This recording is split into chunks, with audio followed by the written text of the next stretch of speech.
and welcome to episode 16 of Desmond's Flicks. After a 2-week hiatus, I'm finally back, and today my guest is Darren Wilson. He has a couple of podcasts. One of them is the Psychosemantic podcast. There is also the Return of the Midnight Horror Show, as well as VD Clinic. I'm going to leave links in the description below where you can go ahead and check out his podcasts. He's super talented and he's a great guy. And we had a really fun conversation going through our top 3 Tales from the Crypt episodes. So sit back, relax, be sure to subscribe to the channel, and enjoy the episode. So yeah, man, I really appreciate you coming on and doing this. This is gonna be fun, dude. Yeah, I've been hoping we'd get hooked up to talk about something fun after I heard a couple episodes of your stuff. First I saw you on YouTube. Oh, or okay. your show on YouTube. Because I'd heard some friends talking about you. All right good things, of course. And then I listened to a couple of the audio episodes and I heard you and Paul chat. And yeah, I'm happy that we could hook up today. May the 4th be with you. Yeah, may the 4th be with you, man. That's right. It was so cool that Paul introduced us to one another. He's been introducing me to a lot of cool folks. And can you talk a little bit about your show and what it's about and all that good stuff? Yeah, my main show is probably the Psychosemantic podcast or the Psychosemantic cast. Usually can find me either way you look, but Psychosemantic podcast seemed a little long, so it got that little nickname, but everybody teases me about having 2 names. But anyway, really quick, it's politics movies and political movies, socio-political, it's kind of loose. It's not, well, this movie has to be Mr. Smith Goes to Washington because there's, the Capitol building and there's Congress, but it's more sort of exploring those sort of things. Like, we do Mars Attacks or watch Pleasantville and talk about fascism, here and there and everywhere. I think the last episode I did, because you turn these around pretty fast. Right. So just recently came out a chat with a fellow named Jerry, who's on a show called Kill the Cast, and we talked about Battle Royale. So just stuff like that. My other shows, I'm one of those guys, I took over co-hosting work on a show called the VD Clinic podcast. Sometimes we do talk about sexual health, but it was Vanessa and David, then it's Vanessa and Darren now. Luckily, that's how I got picked for the show, I think. But we do literature and movies paired together, or a comic book and a movie paired together. And I'm also on this crazy roundtable sort of thing called the Return of the Midnight Horror Show. And that is mostly people from other podcasts try to get together weekly and plan to talk about horror. We don't always. There's Duncan McLeish from 7,000 Podcasts, mostly the podcasts Under the Stairs, Fancy Mark, Danny Triox, and a bunch of people. If you've listened to any of the Psychosemantic podcasts, you or dear listener who I'm meeting for the first time, Duncan and Smoke, who come on quite a bit, are on that show. That's awesome, man. You're a busy guy. Yeah, like the band, the music. I came up as a musician, and all the music stuff died down, so I have to put my energy out somewhere. Yeah, I hear you, man. I do design work during the day, and getting on the podcast or doing the YouTube channel is my inner horror nerd outlet. So we're gonna be talking about some Tales from the Crypt episodes today, and we were talking before we started recording that this was a show that you were already into. Did you grow up watching Tales from the Crypt? Yeah, I grew up in the era of free HBO previews. I don't think they do that really anymore, but so there would always be Tales from the Crypt on there.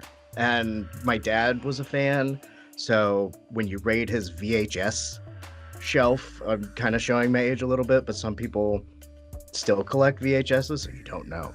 Oh, I But do. I totally do. I'm right there with you. yeah, so yeah, I've always been a fan. I think the earliest memory I have of watching Tales from the Crypt, I was probably 9 or 10, and that will come into one of the ones on here is the first episode I ever saw. Oh, cool. What about you? I don't want to turn around and interview you on your own show, but I think I should. Well, I mean, it's similar to you. I grew up watching it as a kid. I remember watching the very first episode of Tales from the Crypt when it aired, and I think I was like 5. And like I was already watching like Nightmare on Elm Street and Friday the 13th at that point as a little kid. So it was like watching this every week was like my Saturday morning cartoons. Like this was the best. Yeah. So I got a lot of love for this series, and I'm so excited to have you on to talk about our top 3 favorite episodes. It's really cool to revisit this series. Yeah, it was tough. I think we both were a lot faster in picking our top 2. Yeah. And we sort of hemmed and hawed and really thought about what should be that third one. And then I don't know about you, but definitely considered moving a couple around. Oh yeah. Yeah. Oh yeah, and there's so many too, because I was rewatching some more of them last night, and I was like, damn, I could like make all of these like my top 3 because there's so many that it's hard to choose. But I feel like between the two of us, we've picked out 6 really solid episodes. I think so. Do you want to? I don't know if you had any honorable mentions or if you planned on doing that before or after we got to our official lists. Yeah, I actually have one honorable mention. Actually, no, it's 2. Is Abra Cadaver, which is the one where the dude gets injected by the stuff by his brother. He thinks that he's dead. He's like in a meat locker, and you just hear all the inner thoughts in his head as he's just, being hung up in a meat locker and being operated on. Yeah. It's like an extra scary Johnny Got His Gun. Yeah. It's like that was when I saw as a kid, and that scared the hell out of me. And my other one is Easel Kill Ya, with Tim Roth, where he's the painter who will either accidentally kill someone or actually straight up murder someone and then paint their death for this collector of morbid art. What were some of your honorable mentions? One that I had totally forgotten about that was kind of fun was Split Personalities with Joe Pesci. Ah, yeah. And the was it Don Rickles and Bobcat Goldthwait, where the ventriloquist episode. Yeah, that's a good one. I love that one too. I forget what it's called. Something You're the Dummy, or I don't know. I think it was Ventriloquist Dummy. I think that's all it was called. Yeah. There we go. That was a good one. Yeah, we could do top 20 probably. Yeah, there's easily. what, 7 seasons? Yeah. 8 seasons, something like that. And really solid beginning and tapered off a little bit, like some shows tend to do. But yeah, it was especially like those first like 3 to 4 seasons. Those were really solid. Those first 4 seasons. So Darren, why don't you start us off with your number 3 pick? Okay, but my number 3, talking about going on deep into the seasons, is season 5, episode 1, Death of Some Salesman, starring Tim Curry, and Ed Begley Jr. Oh my god. That episode is freaking awesome. Just seeing Tim Curry play all 3 roles and just how gross he is. Yeah, it's like a scary stories to tell in dark, sort of. Yeah, especially the daughter. I can't remember her name, but she looks like one of those drawings. Yeah, she does. Oh my god, it was so gross. It's like I remember seeing it as a kid and it freaked me out, but I rewatched it last night for this episode, and when she gets on top of him, getting ready to, just do her thing, it's like, Show oh me your no, love. You gotta show me your love. oh God, oh, and it's so cringe-inducing. I'm like, oh no, please. And it's so funny with knowing at least Ed Begley usually plays characters closer to his type. Maybe he'll play an uptight person. He's all about the environment and shit, and he's just playing a total douchebag corporate fucker in this. Well, I guess we're supposed to sort of see through the eyes of the Tim Curry family, but you're a salesman. They have that one dude in the TV. He's like, it wasn't a color TV, so I fixed it. And they I don't know how much we're talking. I mean, these things are 30 years old, but hopefully everyone has seen these episodes. But we're gonna be spoiling them, so I say that we just talk about them. would they know salesmen so well, or they've done this so many times. I know you haven't seen all their bodies, and Right. they put the deed to the grave in the grave, his own grave that he dug without Yeah. knowing. I know, and you think that he kills them all, and then they all just get back up, like, yeah, we're fine. Yeah. It's cool. This is how it always works. Oh my God, I was stoked to see that you picked this one because it was one that I haven't seen in a long time, and I forgot about this episode. I totally forgot about it. I forgot too. I went on when I was having trouble, I sort of just did a random YouTube Tales from the Crypt episode search and just started watching.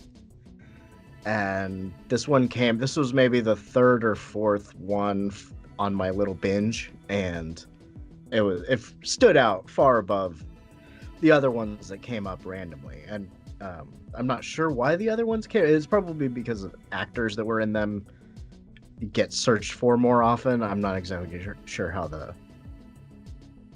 algorithms work. But anyway, I was really happy because I had also forgotten about this one. And I don't know why. I mean, Tim Curry, man, it's just like, I at some points it just reminds me of Pennywise, where I'm waiting for him to be like, "Don't you want it? Don't you want it?" And you get the laugh. You get the, Yeah. I guess it's the Tim Curry laugh that became the Pennywise laugh, but you get that laugh. Yeah. Oh my God, it's so good. I'm just waiting for him to just spit out those lines like, "Kiss me, fat boy." Yeah. Is your refrigerator running? What? Yeah. Oh man, yeah. Tim Curry is the best. Sweet dude, that was a fun episode to revisit. My number 3 is from season 3, episode 11, called Split Second. And a part of this kind of feels like something out of Skinamax. Yeah, it's like Skinamax Noir. Yeah. And one of the things that I really love about this episode is how, it's just this. The basic premise of this episode for Split Second is dude has a logging camp. He meets this chick at a bar who's like a waitress, marries her because he falls in love with her like immediately, and then he becomes insanely jealous if any guy even remotely comes near her. And she's she's always trying to stir up some shit, and she does so because of a new dude that shows up at the logging camp. I don't know. Have you seen this episode before? And did you remember this one from before? I didn't remember everything that had happened in it, but I had seen it because, how do you say his name? Ryan James? Oh, I don't even know. I forgot. The guy that plays the overjealous lumberjack king or whatever the fuck he wants to call himself. He was in he was in a lot of stuff, but I remember him when I was a kid from that Bruce Willis movie, Striking Distance, and of course Blade Runner. Oh yeah. And, I had written a couple papers on Blade Runner in college, and during that, I don't know why. I mean, I was probably trying to stretch it out because I had a paper that was 4 pages and it needed to be 5 or something like that. I was exploring character actors or something like that. But anyway, so I remembered the basic premise, but I forgot the intricacies of it, like the narration, those totally black and white. You can see her smoking and until he walked in with his axe and I knew that I wanted to handle his wood. Or, Right. That was one of those episodes that I saw as a kid, and I remember when I saw it as a kid, that was like one of the moments where I was like, oh, I really like girls. This is a good episode. Yeah, I mean, she's hot. I can see how she could cause some trouble. Yeah, she's just walking around wanting to make trouble.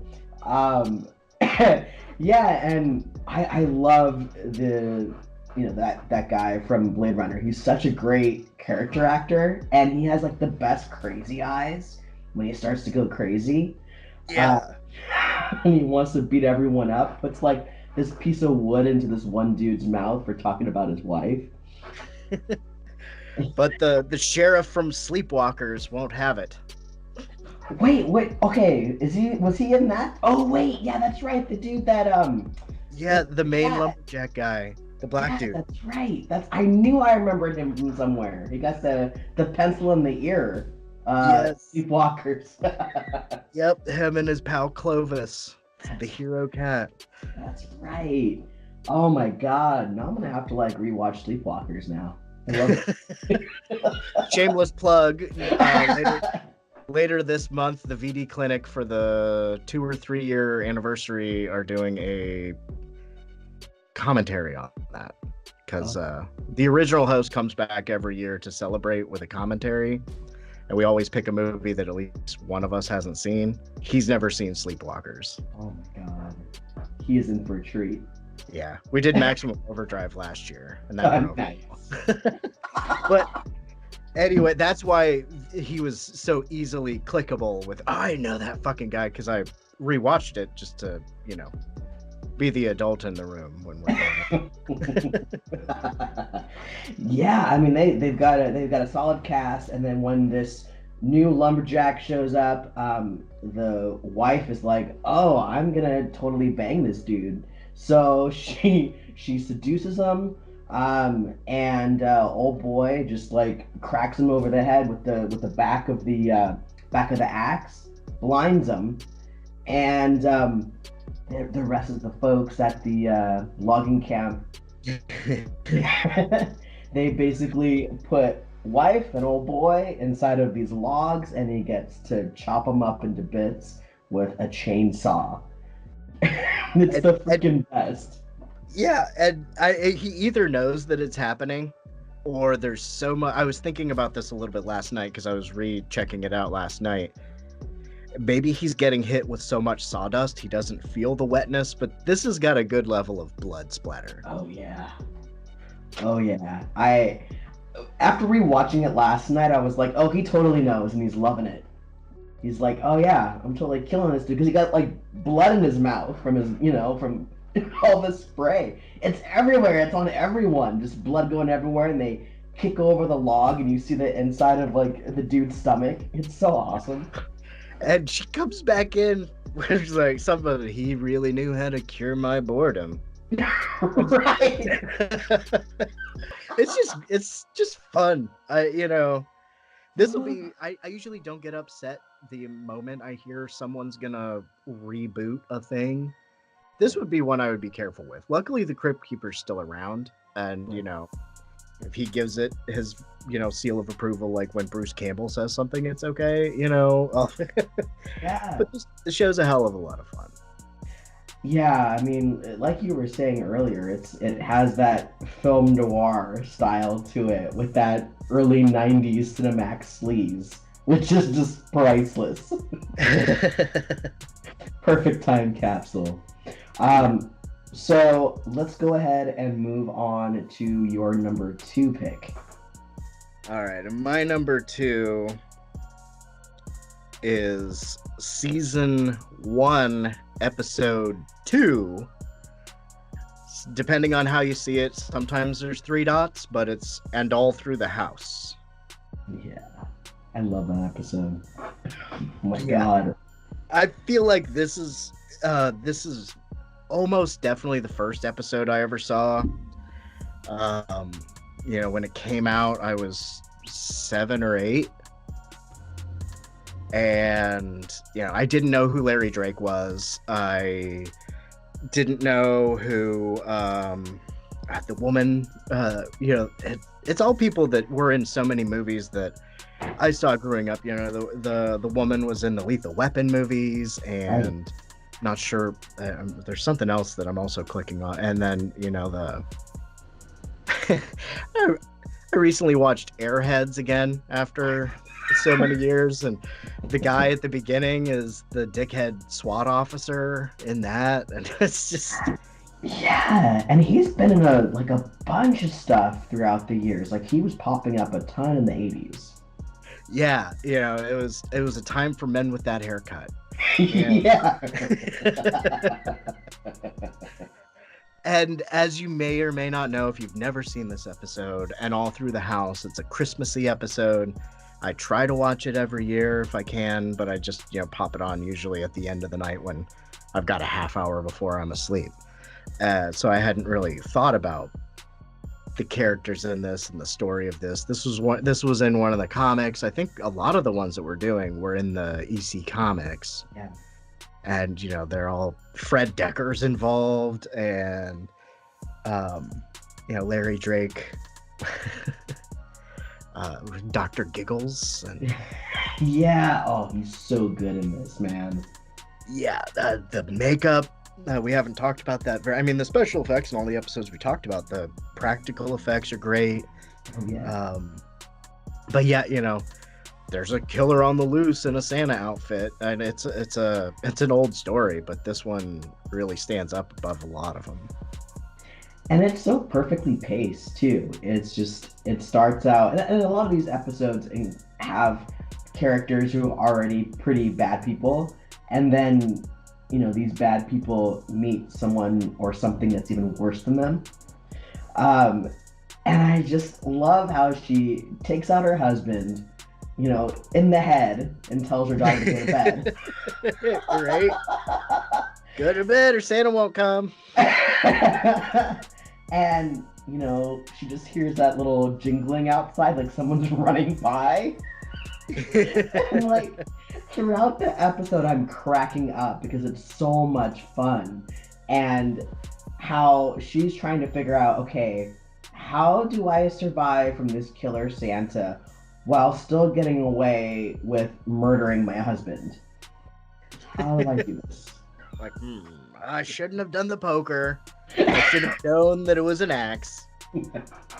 And when she tries to get the axe in his head and keeps missing. Yeah. And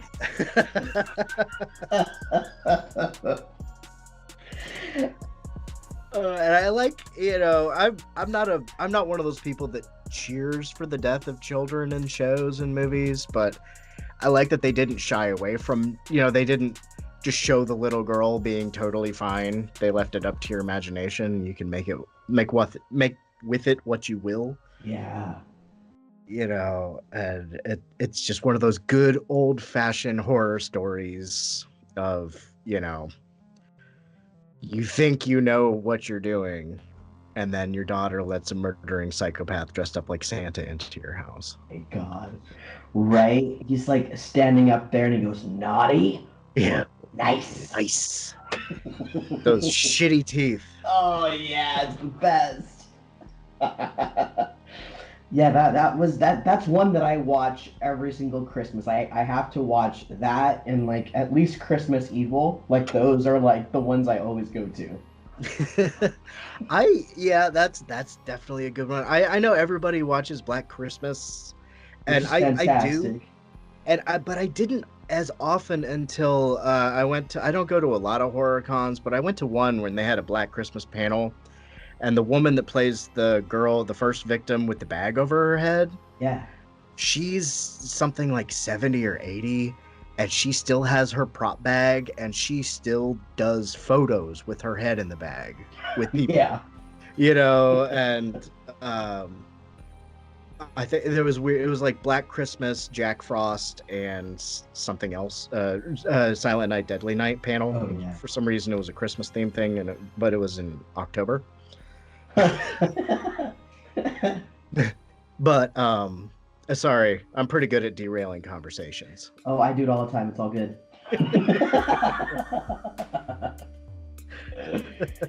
Yeah, I mean, this is like, it's just such a classic, and it feels so much like a comic book. Just like a lot of these episodes that we picked, it feels like straight out of a comic, the way that it's put together, how quickly it's paced, and just everyone in this episode is just so well acted. Everything about it is just perfection. Yeah, the snow was even done. It looked fake and real at the same time. Yeah. Yeah. And they make it look so idyllic. Like, oh, it's, you're kind of like that Home Alone type of house. Like, oh, this is like, middle of America type of suburban family home with like this crazy shit happening inside and around it with a killer Santa and a woman who just murdered her husband. Yeah, and a lover on the side who won't answer his phone. Right. Oh my god, I know. That's a super fun episode, and I loved revisiting that the other night and watching that again. Well, my number 2 is from season 2. It's episode 16, called Television Terror. This is one I had never seen before. Oh, really? Okay, I'm Yeah. interested to hear your thoughts before I even go into it. Okay, yeah, I didn't mean to cut you off. I don't know. No. But yeah, Morton Downey Jr., I think that's the actor's name. Mm-hmm. He is a vague memory from Insomniac nights watching TV at 3 a.m. Right. So it transferred really well, and it kind of reminded me of what's that movie called, Grave Encounters or something like that. I haven't seen that. I've been meaning to see that. It's pretty good. I'm not a big fan of found footage. I'm very picky, I guess. I don't automatically dislike it, but there's only a handful that I like. I like that, and Tunnel, and Lake Mungo, and Poughkeepsie tapes when I really want to feel terrible. Just shit like that. Yeah, that one's a bummer, but so good. But Grave Encounters is a ghost hunting show, and they know that they're frauds, and then fucked up shit happens, and that this is Morton Downey Jr. But he's playing a lot closer to himself too. With the next week we've got the lesbian nuns or whatever. Right. And like the whole Geraldo Rivera thing with like finding Al Capone's grave or something, or his vault, his empty vault. Yeah. We think this is gonna be like Al Capone's vault, so try to fake some shit, and they keep coming in with the network loves it, and it's just whatever you're doing, keep doing it. Yeah, it's The Boy Who Cried Wolf and A Ghost Story, and he's freaked out. I love the freaky fucking guy in the bathtub, and the old guys in the basement was a little cheesy, but it was still kind of creepy. Yeah. And it's all about the ratings, and I when the door is swelling and dripping blood, it's I don't know why I can't have seen this before, because I don't know why nothing would have clicked as I've seen that, Yeah. Well, that must have been fun to watch it for the first time then. It was. It's definitely, next year when we get together for our top 6. Yeah. Oh my, yeah, this was one again that I grew up watching as a kid. It scared the shit out of me when I was little. Um, but it was always one that I was always so fascinated with because, like you were saying, this is like your classic ghost story, your classic horror story where it's a haunted house and it's completely alive. And what I've always really loved about it is him and the cameraman slowly making their way through the house, and they're talking back and forth with the folks in the news van, and they're just talking mad shit about him while he's in there. And there's just that whole constant like they don't give a shit about this guy. They're like, oh, whatever, fuck this douchebag. And we're like on their side watching, like, God, this guy is a fucking idiot. But then once everything starts to happen and you see all the old dudes coming after him, it's just the best. And the what is her name? Rita, was it Rita Miller? What's the killer's name? I think that was, it feels like that's what her name is. When she comes out in the bedroom with the freaking chainsaw. Yeah. Oh man, it's the best. That used to scare me so much as a kid. And just slices open his stomach. He gets hung outside of the house with his insides just spilling out. It's the best. Either strangled by his own guts or his microphone cord. Either one is, poetic. Oh my god. And they're just like still egging him on, like, keep going, the network is loving it. More. It's a pre-commentary on reality TV. It's, yeah. This was a hell of an episode. This easily shot its way up to my top 10 for sure. And that creepy music, like the off-key piano music that's happening. Oh man, it's so perfect. So we're gonna go ahead and get into our number one picks. So, and I know this was hard for me. I'm sure this was really hard for you to figure out what your number one would be. So Darren, why don't you go ahead and tell us what is your number one episode that you picked for Tales from the Crypt? My number one episode. It was kind of hard because I was really trying to think my number one and my number two stand above most in my mind. It's hard to tell if and All Through the House has any extra weight because of it being the my entryway into the show, but I have stalled long enough. Season 2, episode 3, Cutting Cards, starring Lance Henriksen and Kevin Tiggy? I think that's how Tiggy. Yeah.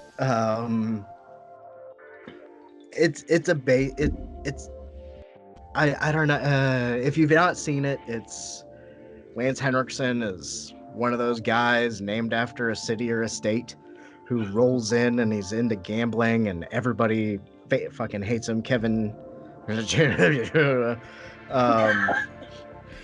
really fucking hates him, and they get into a they get into a dick measuring contest basically.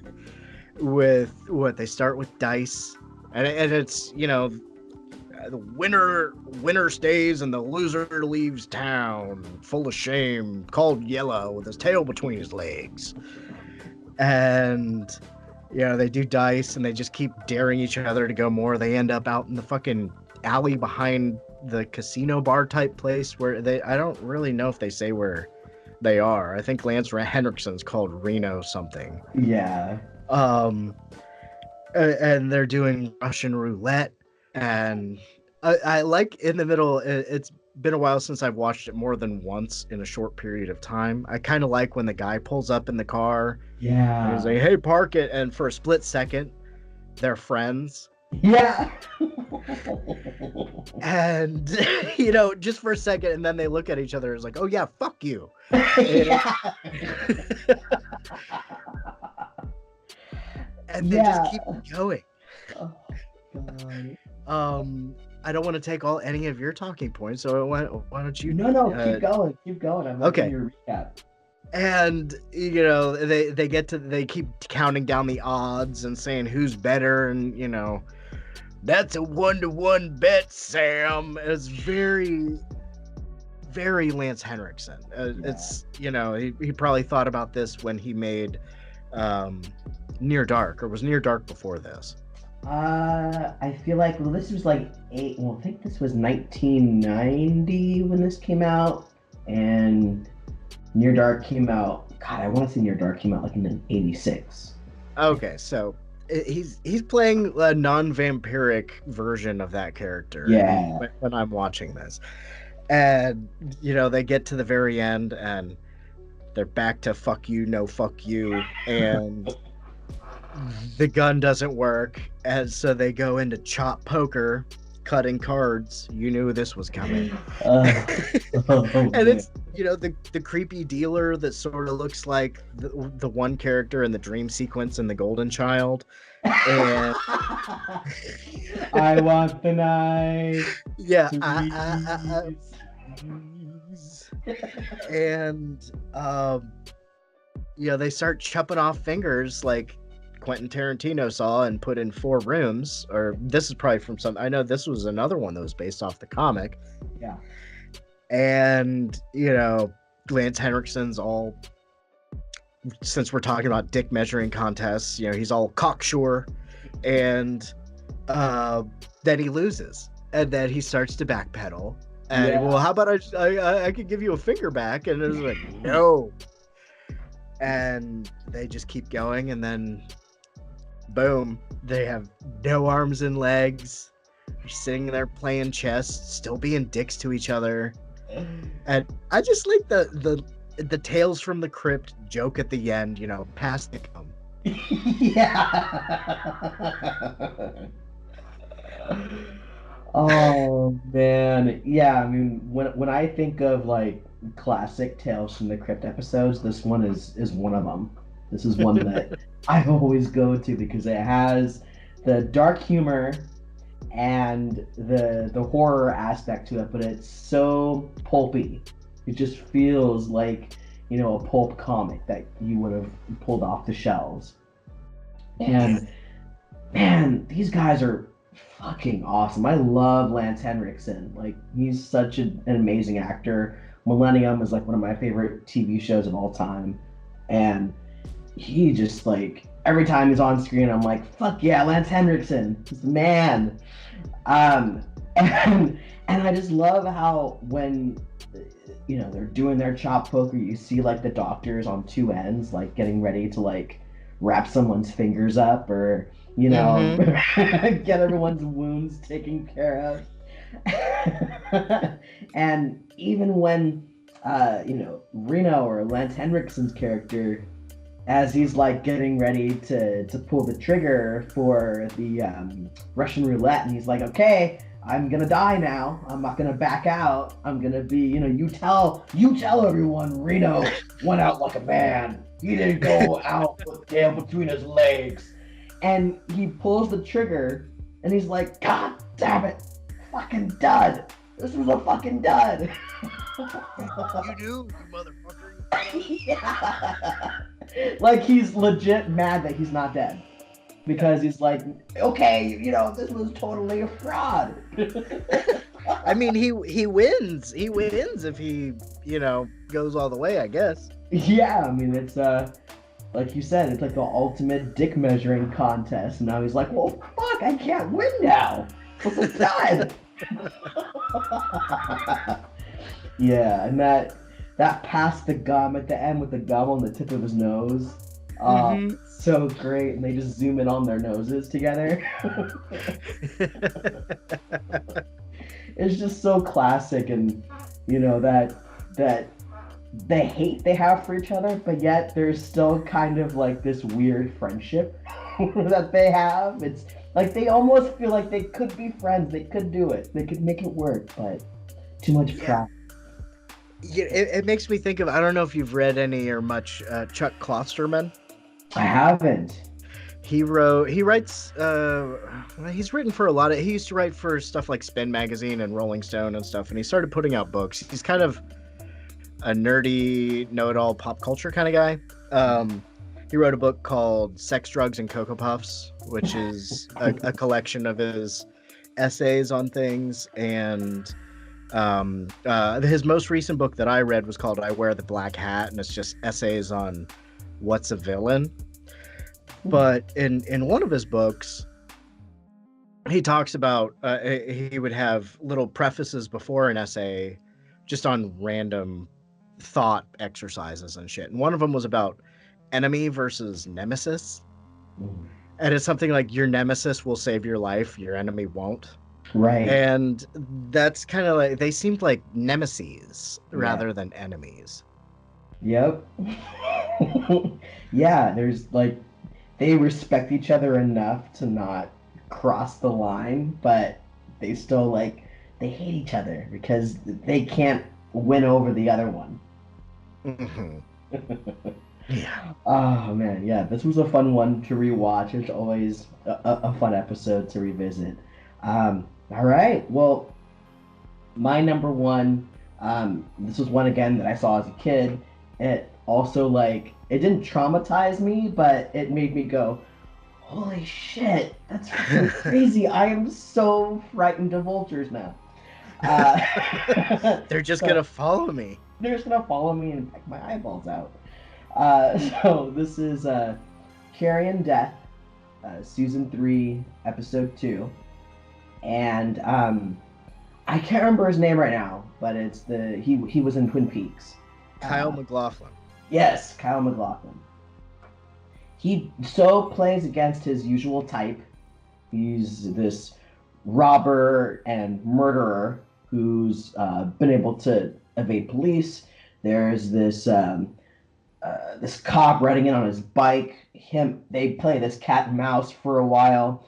He's trying to make his way to Mexico. Kyle MacLachlan's character, the cop is able to catch up with them. They get into a scuffle, and in the middle of it, cop handcuffs Kyle MacLachlan to himself. But then he ends up shooting the cop. Cop swallows the freaking key to his key. Yeah, fuck you. To the cuffs. And when I was rewatching it last night, I was like, well, why don't you just use the shards around you and cut off the cop's hand and just like walk away? Because that's what I would have done. But anyways, it's a lot easier to carry a pair of handcuffs through the desert. Yeah, he straight up carries this dude with him. And even before he's like carrying the cop, he's already doing a lot of self-monologuing, which is, pretty funny to hear him talk out loud about, getting a beer and some senoritas. All right, Dixie. Yeah. He's on his way to Mexico. He gets to the top of the mountain. He has the dead cop up there with him. He's like, we did it. Oh my God, we did it. I'm gonna monologue now like a supervillain. Scream out into the void of, Mexico. I did it. And ends up that the cop falls backwards because, well, he's dead. And old boy is like, all right, I'm gonna cut these cuffs off. But he doesn't quite plan accordingly because he can't quite see straight because of the heat, not getting any water. He's trying to freaking cut off the cuffs with the cop's badge that he's put into a piece of wood, but he inadvertently cuts his own hand, which that effect is so great. He's just looking at it. He's like, oh my God.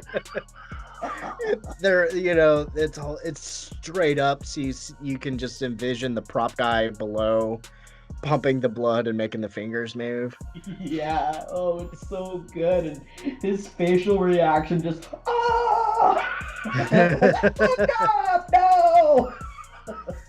I should have cut into his stomach. Got the key. You should have gone totally Saw. That's what I was thinking in my head. I was like, just cut his stomach open and find the key. If your aim is that bad, do something a grenade can do. Exactly. There you go. And he freaking falls off the side of the cliff with the cop still attached to him. And because he's already cut into his hand just pops off, and he goes falling down and lands at the bottom of this cliff. His neck is totally busted. He can't move. So good. Oh my god, and he's just like, I can't move! Oh god, I can't move, somebody help me! And the vulture that's been following him the entire time just lands right on him. He's like, no, I'm not dead yet! No! And just start eating his eyeballs out, just grubbing on it. And that, like, that's a pretty damn good effect that they did. You know, it was like 1990 and 91 when this came out.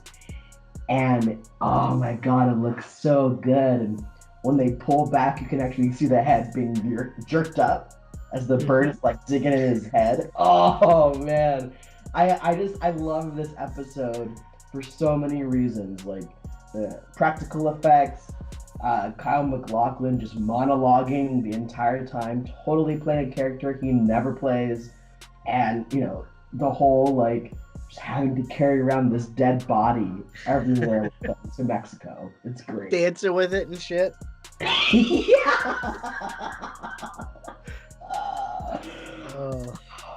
Yeah, and the bird gets him in the 8 inches of his body that he can still feel pain. Right, exactly. He's like, that's right, motherfucker. Throw a rocket, throw a gun at me. Yeah, right, this is what happens. Eat out your eyeballs, man. Had you seen this episode very much before? No, this was maybe my 3rd or 4th time ever. Okay. So this was a treat. Oh man, and I saw Greg Nicotero's name pop up quite a bit in these episodes. I don't know if he did the effects on this one, but I mean, they got some of the best guys that were working at that time and that are still working today on a lot of these episodes, including this one. Yeah, that's why, and he is involved, right, in the slow moving plan to bring this back. Or are they doing Creep Show?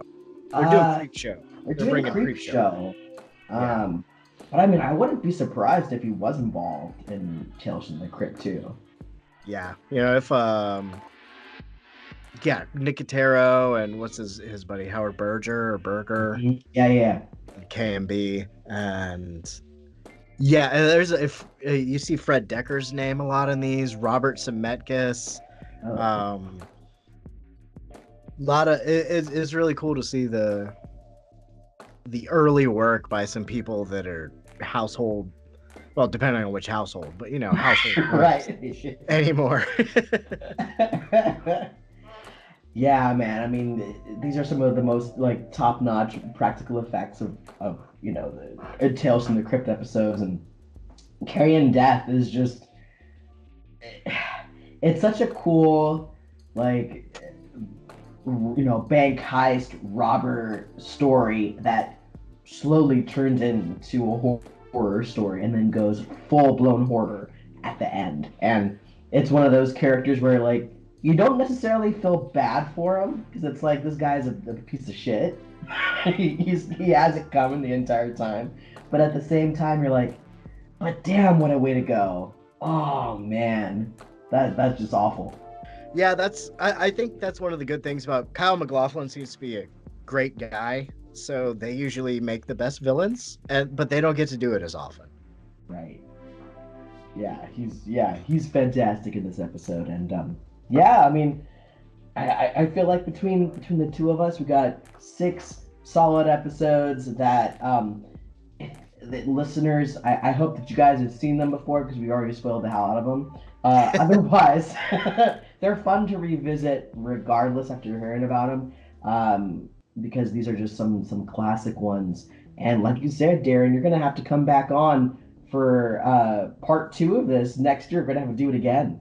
With our top 6 and see if anything changes from then. Yeah, we do top 6, or we can do the next 3, or anything like that. I had a blast, and Yeah, you are definitely invited to come chat with me over on Psychosemantic, and I'm sure if we figure out something literature-wise, you come on VD Clinic. Oh, that'd be awesome, man. I'd love to do that. So, thank you again to my guest, Darren. I'm going to leave some links in the description below where you can be able to check out his podcasts. And I'm also going to leave the list of the episodes that we gave today. So, if you want to go and check them out, they'll be down in the description so you can watch them. And I want to thank you all again for listening to another episode of Desmond's Flicks. Be sure to follow me all over social media on Instagram, Facebook, Twitter, all that good stuff. And check out my YouTube channel, Desmond's Flicks. With all that said, I will see you all next week. Same spooky time, same spooky channel.